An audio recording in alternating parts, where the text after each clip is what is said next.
Statistically, visually, or anecdotally, whatever way you want to measure it, bicycling is way up in New York City in the last few years. And I'd like to do whatever I can to keep that trend going. And I thought, what a better way to do that than to convince you to bike to work.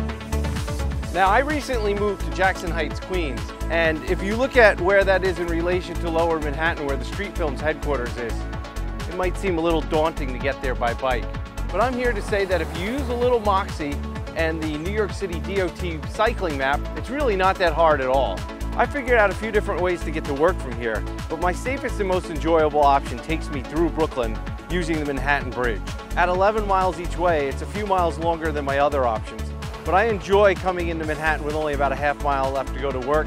Plus, by going this way, I get to enjoy some of New York City's most diverse bicycle facilities. Let's go. I start my commute by riding 1 mile on the 34th Avenue bike lane in Jackson Heights, Queens. It's one of the city's oldest bike lanes. One of the nicest features about it is it has a green median with trees and plants, and it helps calm traffic. For the next 2 miles, I ride a complimentary series of sharrows and bike lanes, which weave you safely through the Sunnyside neighborhood. Sharrows are a Class 3 bike facility and feature big bike stencils on the ground that show the rider where to safely ride out of the door zone, and also tells drivers they should be looking out for cyclists here and to share the road. Eventually the bike lane on Skillman does end, leaving me with about a mile of riding on streets with no bike lanes, but nothing dangerous here at all. Next up, we reach the Pulaski Bridge. It's an integral link in the cycling network and connects the communities of Greenpoint, Brooklyn, and Long Island City, Queens. Sometimes during rush hours, it can get quite crowded with pedestrians and bicyclists. And what I would like to see someday is to see one of the lanes on the roadway taken back and given exclusively to cyclists.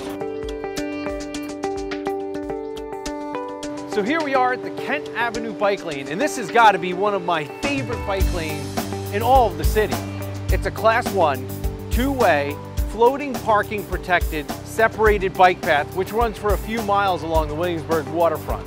I love this path. It's swift and safe, it's remarkable, beautiful, and it's always packed with cyclists most of the day. A popular route and works well with this type of facility. The Kent Avenue bike lane eventually deposits you on Flushing along the Brooklyn Navy Yard. This time the physical separation is done with concrete barriers instead of the floating parking. When the two-way bike lane ends, on the westbound side it becomes a curbside lane, which I particularly like and have been impressed that few people have been parking in it. Approaching the Manhattan Bridge, you'll get to use another incredible bike facility on Sand Street. Check out how innovative this physically separated center median two-way bike path works. One part is safely physically separated right down the middle of traffic, while another long block has a raised bike path in the median. At this point, it's over the Manhattan Bridge, and if you know anybody who rides a bike over it, they'll tell you how packed it is with cyclists, just about any time of the day, but particularly during rush hour. Much like what you would see in San Francisco on Market Street or on the Hawthorne Bridge in Portland. It's just totally cool to ride with this many cyclists. So once I get off the Manhattan Bridge, it's only about a half mile of riding on Manhattan streets to get here to work. And I'm here and I'm happy. Now to recap, that was almost an 11-mile trip all the way from Jackson Heights to downtown Manhattan. The breakdown goes as follows. We had 1.6 miles of roads with sharrows. We had 3 miles of roads with bike lanes. Almost 5 miles of parking protected, physically separated bike facilities, and only 1.6 miles which had no bike lanes at all. So I hope by showing you my commute, I may have encouraged you to try to do the same. I mean, use that New York City bike map, experiment, try to link up some of the safest routes, and get yourself to work.